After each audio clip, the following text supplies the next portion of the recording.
detrás del mundo infinito que es la mente del hombre, entre las estrellas que cubren el cielo o en el perfil gastado de las viejas piedras, existen verdades escondidas, otra realidad que apenas vemos.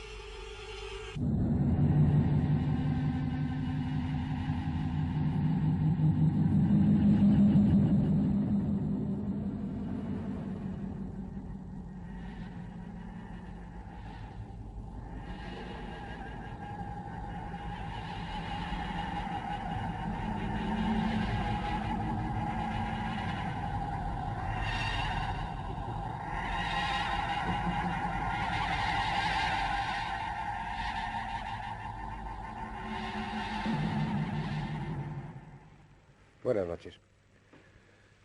Este mundo nuestro es pequeño en muchos sentidos, pero sigue siendo lo suficientemente grande como para que queden enormes extensiones de él sin ser conocidas aún.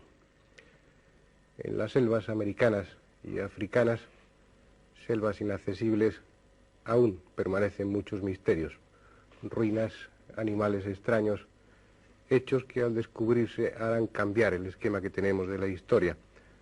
Otras veces no son las selvas, con los problemas de insalubridad y de medio hostil, los que se plantean, sino que son cumbres o desiertos, zonas donde el hombre difícilmente puede sobrevivir. Esas zonas, o gran parte de esas zonas, aún permanecen inexploradas. Es cierto que nuestras naves están saliendo al espacio, que en los planetas vecinos colocamos nuestros pequeños robots que nos van informando de lo que allí sucede, de lo que allí hay. Pero si nos hemos abierto hacia afuera, si hemos roto ese cascarón y salimos al espacio, hay que reconocer que nuestro planeta aún no lo hemos conocido y mucho menos dominado. De vez en cuando leemos en los periódicos o surge algún libro donde se habla de exploradores, de aventureros que han tenido encuentros fugaces con tribus desconocidas o con animales extraños. A veces esas visiones no se producen y lo único que hay son restos, como unas huellas, por ejemplo. Huellas que al no ser explicadas entran de lleno en ese terreno de lo ignoto, en ese terreno de lo misterioso y surge la leyenda. Nosotros aquí sostenemos que las leyendas tienen siempre o casi siempre una parte de realidad. Están basadas en hechos reales, auténticos, que luego la imaginación y la tradición oral han ido deformando hasta constituirse en leyendas. Por eso vamos a ocuparnos aquí de una de esas leyendas, aunque sea la de un personaje tan escurridizo, tan poco accesible como es el Yeti. Desde las silenciosas y desoladas cumbres del Himalaya y desde los bosques de América y de otras regiones del globo llegan informes, llegan datos, llegan testimonios de personas que hablan de un gigante de pies fríos, el misterioso Yeti. Al parecer son muchos los que le han visto,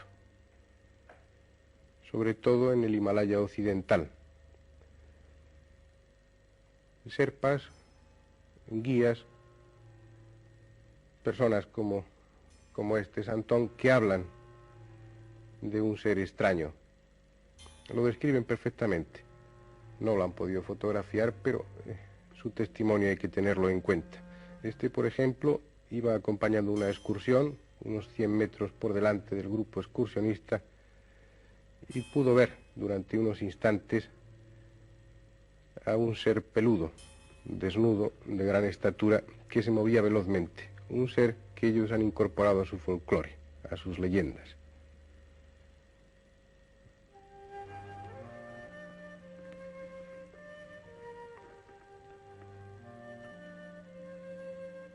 Podrían llenarse volúmenes enteros con los relatos de estos Sherpas. Ellos temen al Yeti. Unos lo han visto, otros han oído hablar de él, pero ninguno duda de su existencia. Para los occidentales, el Yeti empezó a ser conocido a finales del siglo XIX, cuando los primeros exploradores ingleses volvieron a Europa. Era un personaje sugestivo, misterioso, y toda la prensa especuló sobre él, empezando a transformarle en leyenda. Leyenda que al parecer está fundamentada en hechos, como esas extrañas huellas que en 1951 consiguió fotografiar Eric Shipton. Más tarde, en 1953, Sir Edmund Hillary y Lord John Hunt oyeron al Yeti en las proximidades de un ventisquero. Aún lo recuerda perfectamente. Cuenta que una noche oyó un aullido, un extraño grito que parecía venir del otro lado del ventisquero. Los Sherpas dijeron unánimemente que procedían de un Yeti. Para Hillary las cosas no son tan claras. El sonido podía ser, según él, más de un mono que de ningún otro tipo de animal.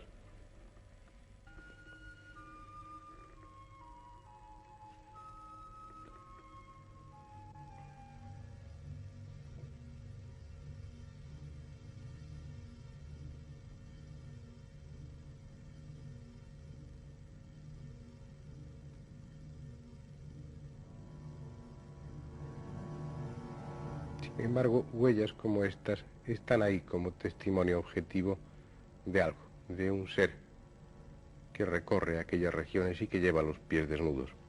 Durante una expedición en 1925, Tom Bassi vio también al Yeti, un raro personaje de pelo oscuro que intentaba sacar raíces.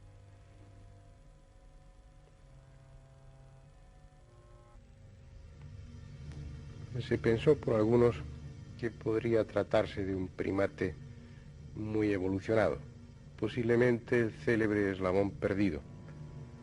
Y eso fue motivo suficiente para que antropólogos y biólogos se lanzaran a la búsqueda del Yeti.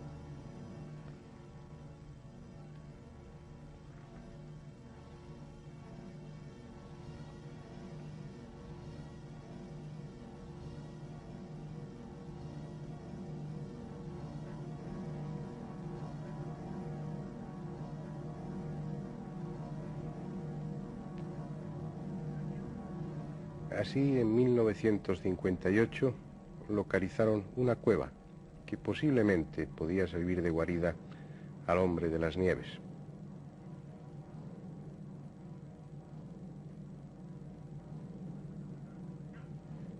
Incluso en 1961 se encontró una mano momificada y más tarde lo que decían era el cuero cabelludo de uno de esos yetis.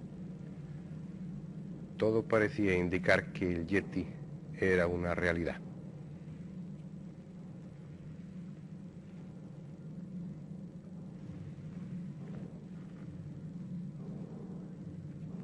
En 1960, Sir Edmund Hillary, el primer hombre que puso su pie en la cumbre del Everest, participó en una expedición que tenía como objeto principal localizar al Yeti. Tras analizar sus pisadas, Hillary dijo que eran de animales conocidos y que la insólita forma y el descomunal tamaño eran nada más consecuencia del continuo derretirse y volverse a congelar de la nieve.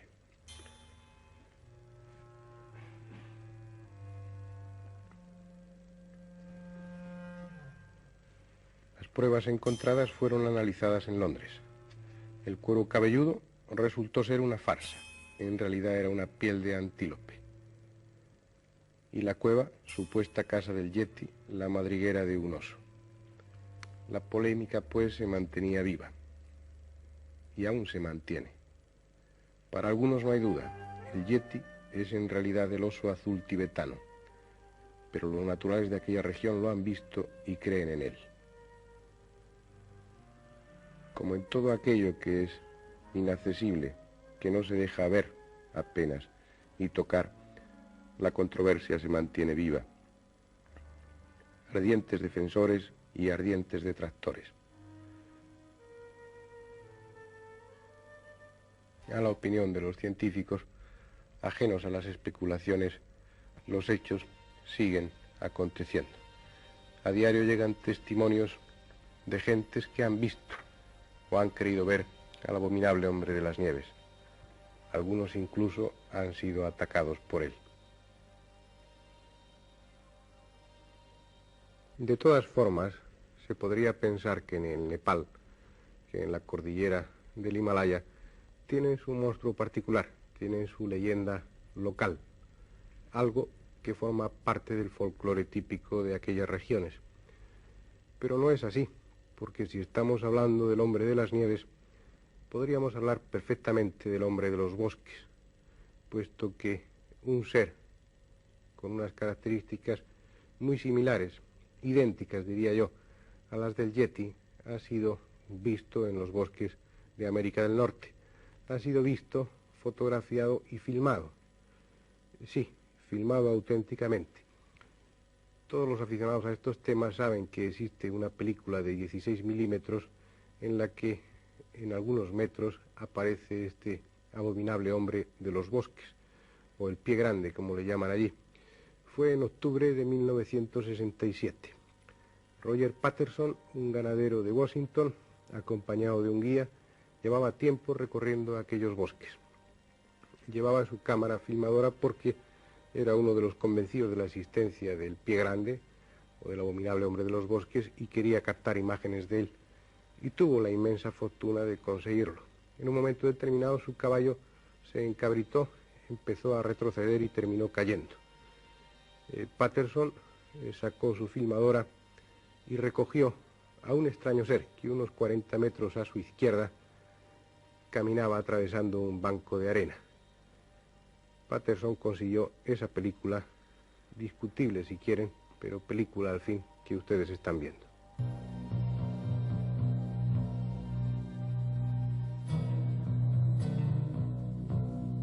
Esta película de Patterson está considerada como auténtica en la mayoría de los ambientes oficiales donde ha sido estudiada. Así pues, ustedes pueden decir que conocen al Yeti, o a un pariente suyo próximo que lo han visto. El Yeti en el Himalaya, el Almaty en Rusia, el Almasi en China. Da igual, puesto que son muchas las regiones del globo donde este extraño ser se ha visto. Esos testimonios están empujando para que la leyenda deje de ser considerada como tal y entre por fin, definitivamente, en el mundo de los hechos conocidos por nosotros. Y digo nosotros porque para los indígenas de aquellas regiones donde ha sido visto el Yeti no es algo nuevo, ya hace tiempo que forma parte de su mundo. Pero como nosotros somos más escépticos y vivimos muy lejanos de aquellas regiones y seguimos pensando que a largas distancias, largas mentiras, habremos de esperar, como en el caso del celacanto o en el caso del okapi o en tantos casos, que al fin uno de estos ejemplares sea capturado o muerto y entre definitivamente en nuestro mundo conocido. Aunque como obstáculo para que esto sea así, existe, como ya es norma frente a estos hechos insólitos, existe, repito, algún bromista que trata de confundir a las gentes. Suelen ser avispados lugareños, necios realmente, que tratan de quedar por listos haciendo pasar por tontos a los demás. Por ejemplo, es lo que sucede con Ray Pickens en Estados Unidos.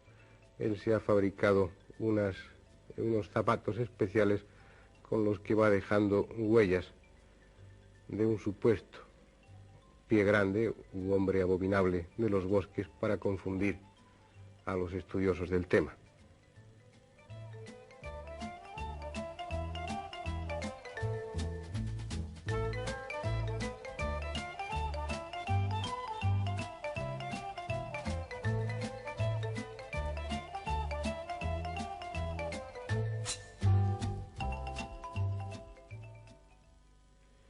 Es cierto que este tipo de bromas únicamente engañan a unos pocos, a los que no conocen el tema o no poseen los estudios, los conocimientos necesarios antropológicos para distinguir unas huellas falsas de otras auténticas. Pero sí, insisto, en que crean un ambiente de confusión y hacen poner en tela de juicio no solamente estas huellas burdas, falsificaciones claras, sino otras que pueden no ser falsificaciones, sino auténticas huellas y auténticos testimonios de la existencia de estos seres extraños. Gracias a este ambiente de confusión hay películas como esta que fue obtenida en Washington en 1969, que no es creída del todo.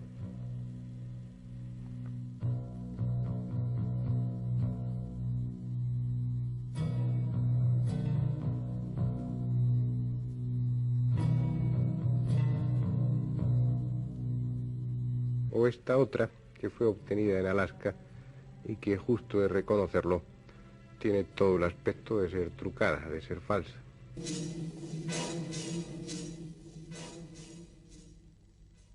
Sea como fuere, sin duda alguna nos enfrentamos a un hecho del que hay cierto tipo de pruebas, huellas, fotografías y filmaciones, aunque sean un tanto dudosas en algunos de los casos. Habrá que esperar, como decía antes, a que sea capturado uno de estos ejemplares para que así deje de estar en el terreno vago, confuso de la leyenda y entre de verdad en el mundo de los hechos reales, auténticos, objetivables. Pero no podemos limitarnos a esperar.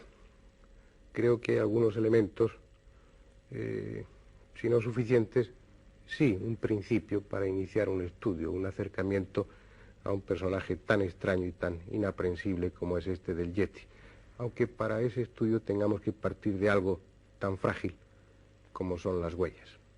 Partiendo, por ejemplo, de estas huellas son las que fotografió Shipton en el glaciar Menlung en 1951.